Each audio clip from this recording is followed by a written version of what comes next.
हमारे देश में आए दिन न जाने कितनी घटनाएं होती रहती हैं। कुछ नेशनल लेवल पे, कुछ इंटरनेशनल लेवल पे, कुछ कहीं छोटी सी झड़प हो जाती है, कहीं संसद में कोई बहस हो जाता है।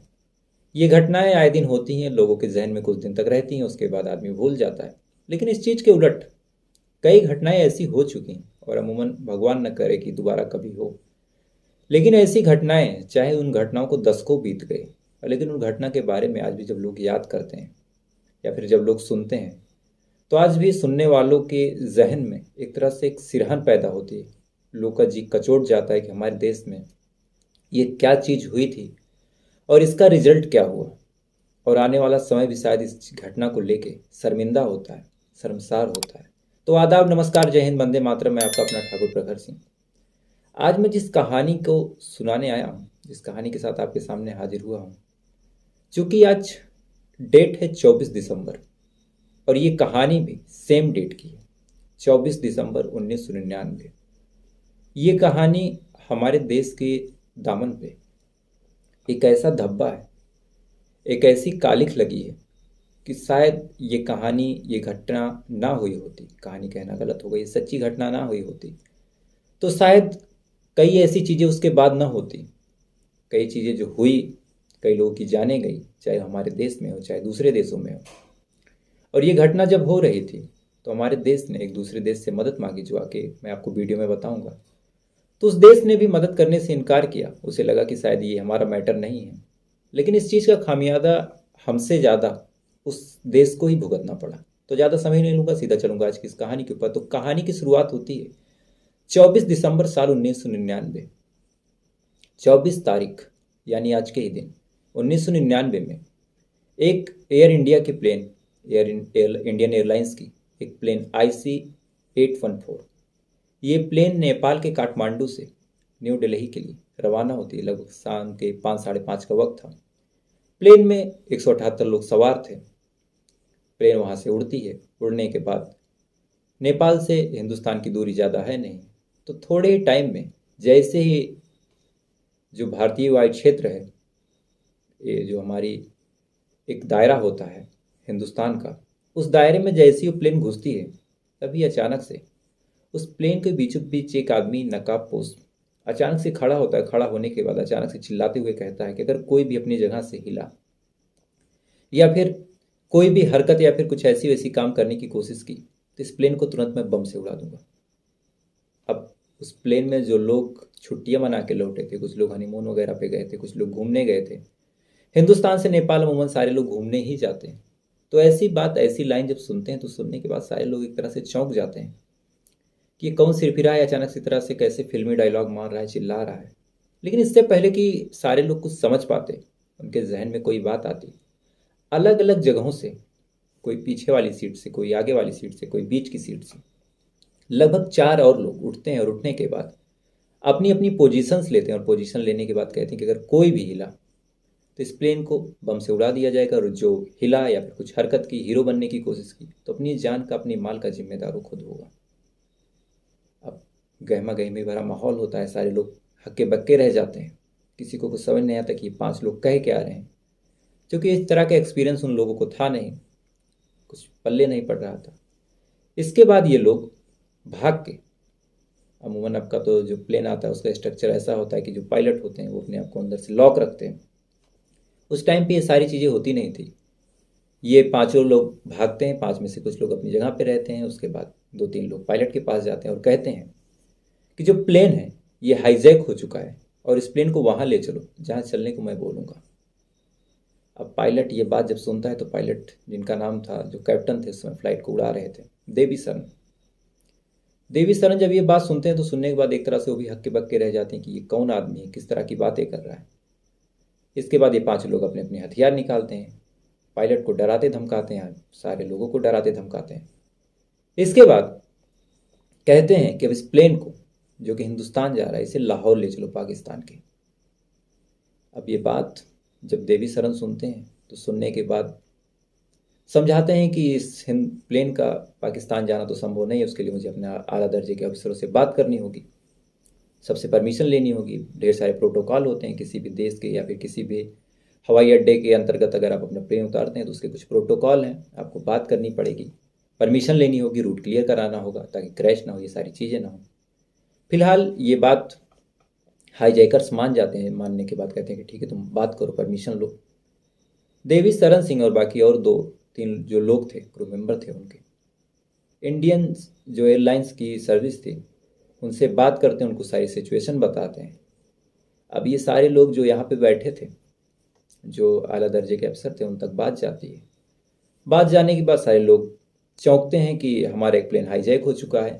ये चीज़ एकदम अप्रत्याशित थी कि हमारा प्लेन सुरक्षित वहाँ से उड़ा, अचानक से हाईजैक कैसे हो सकता है, नेपाल में जांच नहीं हुई। तरह तरह की बातें हो रही थी, मामला मीडिया में गया, पूरे देश के लोगों की निगाह उस प्लेन पर टिक गई कि हमारे देश का एक प्लेन हाईजैक हो चुका है। अब सबकी निगाह बस एक चीज़ पे थी, क्योंकि अटल बिहारी वाजपेयी उस समय बड़े तगड़े भाषण के लिए जाने जाते थे। उनके भाषणों में एक तरह से एक दबंगई झलकती थी, सीने पे चढ़ के वार करने की बात करते थे। तो सबकी जो निगाह थी अब अटल बिहारी वाजपेयी के ऊपर टिकती है कि जो वाजपेयी साहब हैं वो करेंगे क्या, क्या एक्शन लेंगे। लेकिन इस देश का दुर्भाग्य देखिए कि जिस समय ये प्लेन हाईजैक हुआ और ये सारी चीज़ें हुई, उसी समय जो अटल बिहारी वाजपेयी उस समय देश के प्रधानमंत्री थे, वो एक दूसरी प्लेन से साउथ इंडिया से न्यू दिल्ली के लिए आ रहे थे। और उस प्लेन में ना कोई सेटेलाइट फ़ोन था, ना ही कोई ऐसा जरिया था जिससे बात हो सके। यानी प्लेन हाईजैक हुए घंटों हो चुके थे और देश के प्रधानमंत्री को ही इस बात की भनक तक नहीं थी। हालांकि इस मामले में भी कई तरह की बातें आई कि अगर चाहते तो इन्फॉर्म कर सकते थे, क्योंकि जिस प्लेन में अटल बिहारी वाजपेयी उड़ रहे थे उस प्लेन का संबंध तो वहाँ की एयरलाइन से रहा होगा और उसके जरिए, पायलट के जरिए संदेश दिलाया जा सकता था। अब चूंकि प्रधानमंत्री के पास इस घटना की कोई जानकारी नहीं, तो बाकी नीचे के जो लोग थे, चाहे वो डिप्टी पीएम थे, चाहे सुरक्षा अधिकारी थे, यही सारे लोग इस मामले को देख रहे हैं। इधर बातचीत हो चुकी थी, सारी परमिशन की बात हो गई, पाकिस्तानी गवर्नमेंट से कहा गया कि चाहे जैसे करके आप अपने हाई प्लेन को रोकिए। पाकिस्तानी गवर्नमेंट तैयार नहीं थी। और इसी बीच एक दूसरी बात हुई। दरअसल प्लेन में जो फ्यूल था वो फ्यूल बस इसी हिसाब से था कि 1-1.5 घंटे का सफ़र है काठमांडू से न्यू दिल्ली तक, तो उतना ही फ्यूल था कि काठमांडू से न्यू दिल्ली तक प्लेन आ जाए, बाकी फिर यहाँ पे रिफिल होगा।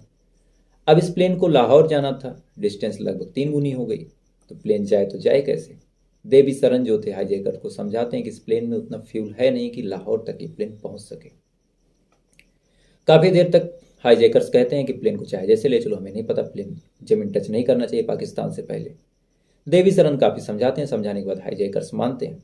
और इसी बीच जो जगह डिसाइड हुई फ्यूल भरने की, रिफिल करने की, वो जगह थी अमृतसर। अब भारत वाले एक तरह से खुश होते हैं कि अगर प्लेन जो है तेल डलवाने के लिए, फ्यूल डलवाने के लिए अमृतसर उतरता है तो हम ऐसा सेटअप बना देंगे कि प्लेन दोबारा टेक ऑफ नहीं कर पाएगा। और टेक ऑफ नहीं कर पाएगा तो फिर हमारे कमांडो, हमारे एनएसजी के जवान, बाकी पुलिस महकमा, ये सारे लोग हाईजैकर्स को ढेर कर देंगे, प्लेन को छुड़ा लेंगे।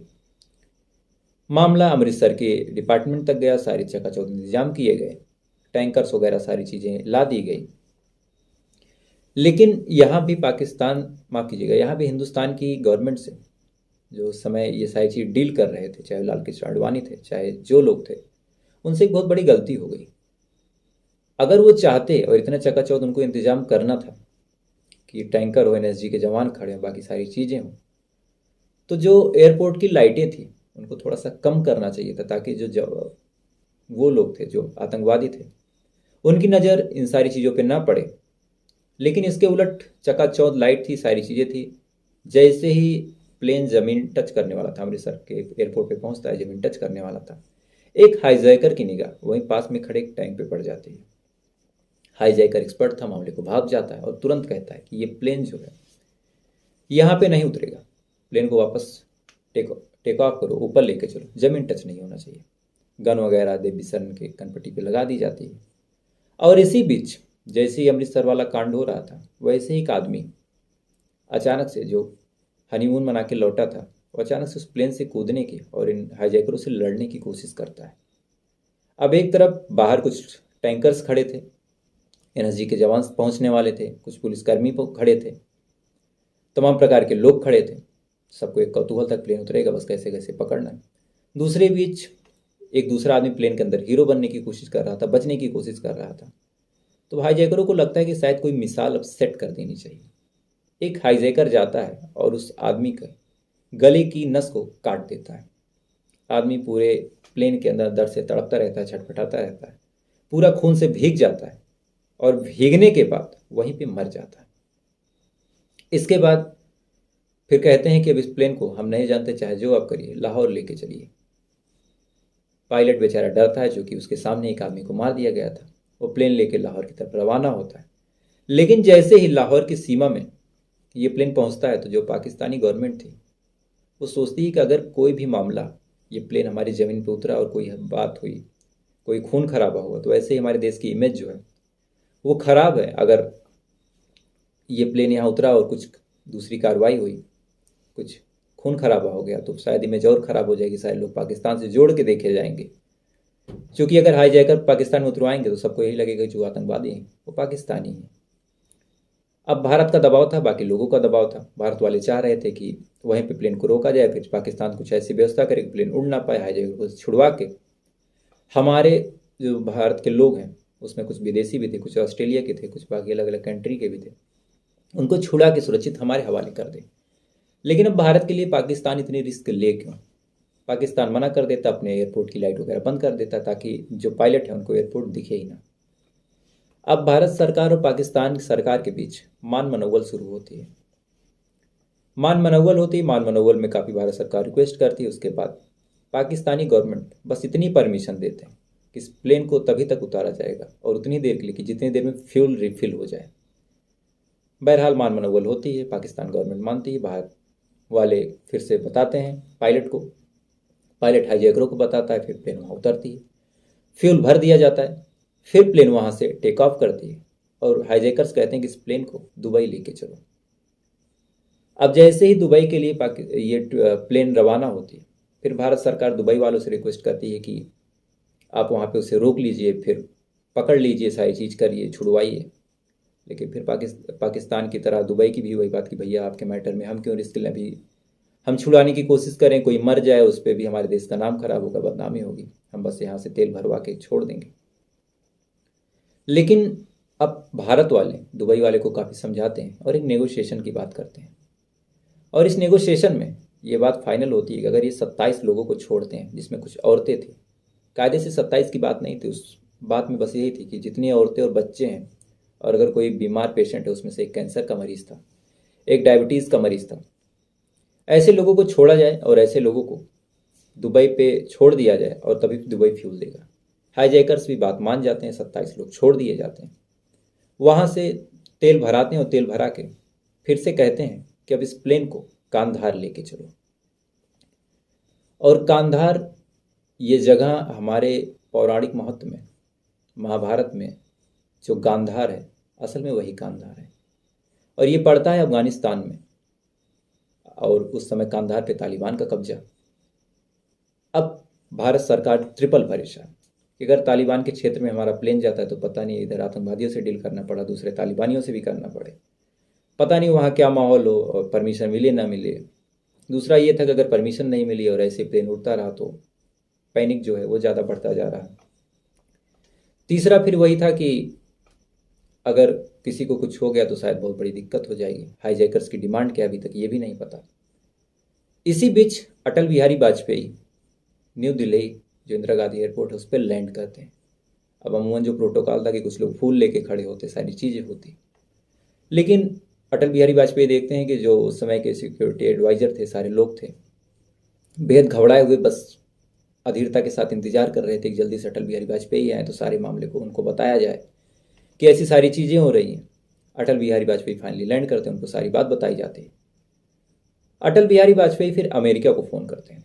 अमेरिका के जो आला दर्जे के वहाँ के महकमे थे उनसे बात करते हैं और कहते हैं कि अगर आप चाहें तो इस प्लेन को हवा में ही कुछ इस तरीके से रोक दें कि या उन आतंकवादियों पे दबाव बनने उन्हें लगे कि हम निकल नहीं सकते, उसके बाद वो छोड़ देंगे या फिर सरेंडर कर देंगे। लेकिन अमेरिका कहता है कि आपका मैटर, इसमें हम इंटरफेयर नहीं करेंगे। और प्लेन जो है वो कांधार पहुंच जाता है। लेकिन जैसे कांधार पहुंचता है, उस प्लेन को जो तालिबानी थे, बड़े बड़े अपने अमूमन आपने वीडियोस में देखा होगा कि वो हाथ में भी मिसाइलें लेके चलते हैं। तो उन सारी चीज़ों को लेके टैंकर वगैरह से इस प्लेन को चारों तरफ से घेर लेते हैं, क्योंकि तालिबानी को भी खतरा कि शायद कई हिंदुस्तान के लोग हमला ना किया हो या फिर कोई इसमें छुप के ना आया, इसलिए अपने पूरे बंदोबस्त के साथ इस प्लेन को घेरते हैं।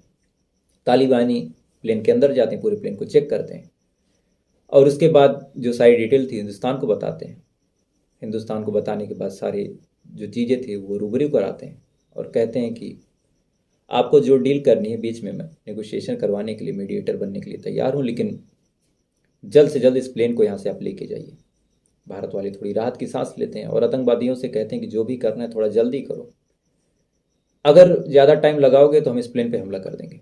अब आतंकवादी थोड़ा सा डरते हैं और इसके बाद फिर आतंकवादी अपनी डिमांड को सुनाते हैं और इस डिमांड में 200 मिलियन यूरो डॉलर, माफ़ कीजिएगा यूएस डॉलर, और 103 आतंकवादी जो भारत के अलग अलग जेलों में बंद थे, कोई जम्मू में था, कोई तिहाड़ में था, कोई कहीं और था, इन सबको छोड़ने की बात करते हैं और कहते हैं कि ये चीज़ें जल्द से जल्द की जाए। 200 मिलियन यूएस डॉलर, ये सारी चीज़ें तो ठीक थी, लेकिन 103 आतंकवादी, इनको छोड़ना थोड़ा सा नामुमकिन जैसी बात थी। भारत वाले कहते हैं कि भाई इतनी चीज़ें तो छोड़ना आसान नहीं है और हम नहीं छोड़ सकते, आप कुछ नेगोशिएशन कीजिए। और इस नेगोशिएशन के लिए जो इस समय के अजीत डोभाल हैं, आपने उनका नाम बहुत सुना होगा, शायद कोई ही होगा जो अजीत डोभाल का नाम ना जानता। उस समय ये विदेश के जो ऐसे मामले थे जिसमें नेशनल सिक्योरिटी का खतरा रहता था, ऐसे मामलों को अजीत डोभाल ही डील करते थे। अजीत डोभाल फिर बात करते हैं, नेगोशिएशन के लिए आते हैं और इस नेगोशिएशन में फाइनली जो मामला था वो 36 आतंकवादियों पे आके रुकता है। चूँकि तालिबानी खुद दबाव बना रहे थे, कह रहे थे कि 103 आतंकवादियों को छोड़ना इनके लिए नामुमकिन है। पैसे को तो नहीं कहूँगा, लेकिन आतंकवादियों के मामले नेगोशिएशन करो और अगर नहीं करते हो तो हम हमला कर देंगे। तो एक तरह से तालिबानियों का दबाव बनता है, आतंकवादी फिर 36 की डिमांड करते हैं, लेकिन भारत वाले इस पर भी मना करते हैं। फाइनली ये सारी चीज़ें डील होती होती ये 25 दिसंबर यानी कल की डेट से ये नेगोशिएशन, ये डीलिंग, ये सारी चीज़ें चालू होती हैं और 31 दिसंबर यानी 4 दिन तक ये डील चलती रहती है।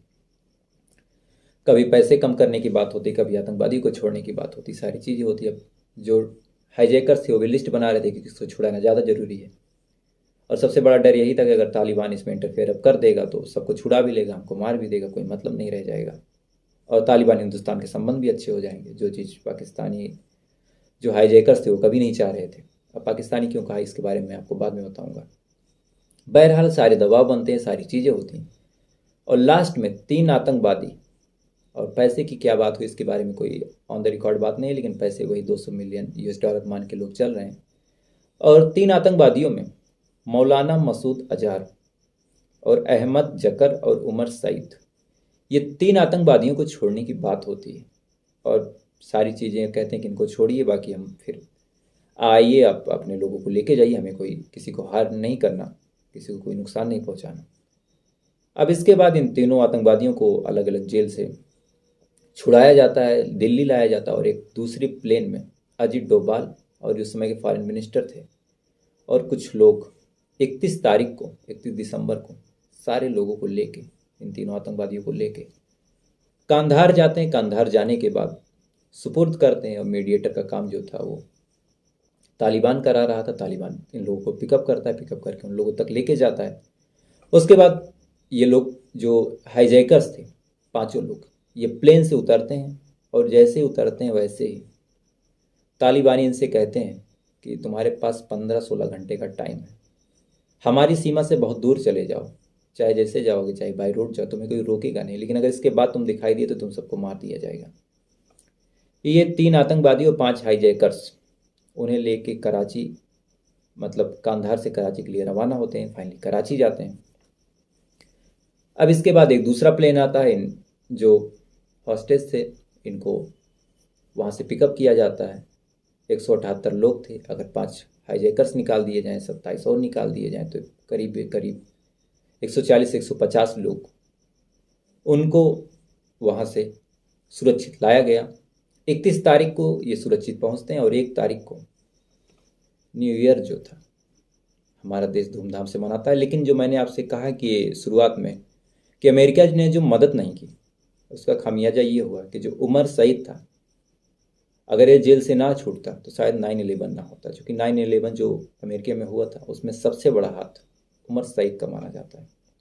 मौलाना मसूद अजहर ये पाकिस्तान जाता है और पाकिस्तान में जैसे मोहम्मद की जो स्थापना है ये सारी चीज़ें इसी ने की थी। और जो हमारे ताज होटल पे ये सारी चीज़ हुई थी उस पर भी इसी मसूद अजहर का हाथ माना जाता है। तो किस दर्जे की ये लोग आतंकवादी थे, कैसे आतंकवादियों को मजबूरी में हमारे देश ने छोड़ा और इनकी वजह से शायद कितने लोगों की जान गई, कितनी आतंकवादी गतिविधियां हुई। भारत एक बार झुका आतंकवादियों के आगे। अब जैसे बीच में अभी मैंने कहा कि ये 5 जो हाईजैकर्स थे, ये इनको मैंने पाकिस्तानी इसलिए बोला क्योंकि इन्हीं में से एक हाईजैकर को, जिसका नाम था जहूर मिस्त्री को 1 मार्च साल 2022 यानी इसी साल को कुछ महीने पहले ही पाकिस्तान के कराची में कुछ हमलावर आते हैं, वहाँ पे ये नाम बदल के रह रहा था, इसको गोलियों से भूनते हैं और भून के वहाँ से गायब हो जाते हैं। अब शुरू में कौन मारा इस बात की कोई पहचान नहीं हो पाई, लेकिन जैसे ये मरा कुछ ही समय बाद वहाँ पे जैसे मोहम्मद के वो सारे लोगों के बड़े बड़े आतंकवादियों का जिनका नाम भारत में हाईलाइट किया गया, ये सारे लोग इसके अंतिम संस्कार में शामिल होते हैं, जगह जगह बयान जारी किए जाते हैं। और फिर जैसे इनका एक प्रोटोकॉल होता है कि अपनी की गई सारी चीज़ों को तारीख में बोलते हैं कि, तो जब इसके अंतिम संस्कार में सारी चीज़ें बताई गई तो उसमें इस प्लेन हाईजैक का भी जिक्र हुआ। तो इससे पता चला कि ये पाकिस्तान का ही था। और चूंकि इन तीनों को छुड़ा के पाकिस्तान ही गए थे तो वहाँ से भी पाकिस्तानी कनेक्शन निकल के सामने आया। अब इसके बाद ये सारी चीज़ें हुई, तरह तरह की बातें हुई कि अगर अमेरिका चाहता तो रोक लेता, अगर शायद अटल बिहारी वाजपेयी तक ये बात टाइम से पहुंच जाती तो वो कुछ कर सकते थे। और एक सबसे बड़ी बात उस समय ये हुई, 3 जो मेजर पॉइंट निकल के सामने आए। पहला कि जो हमारा देश है उस समय ऐसी चीज़ों से निपटने के लिए तैयार नहीं था। दूसरी कि जो नेपाल की काठमांडू या नेपाल की जो एयरलाइंस हैं उनकी व्यवस्था कैसी है, या फिर जो वहाँ के सिक्योरिटी हैं उस पर भी तरह तरह की उंगलियां उठी। और तीसरा कि जो हमारे देश की कुछ एजेंसियां हैं उनके आपस में ही तालमेल नहीं बैठते। उस टाइम तक ये बात निकल के सामने आई, चूँकि अमृतसर में अगर ये तालमेल बैठ गया होता और सारे लोग मिला जुला ऑपरेशन करते, NSG मौके तक पहुंच ही नहीं पाई और जाम में फंस गई। जो पंजाब के कमांडो थे उन तक बात पहुंची ही नहीं तो वो भी कुछ कर सकते थे। यानी तरह तरह की चीज़ें हुई।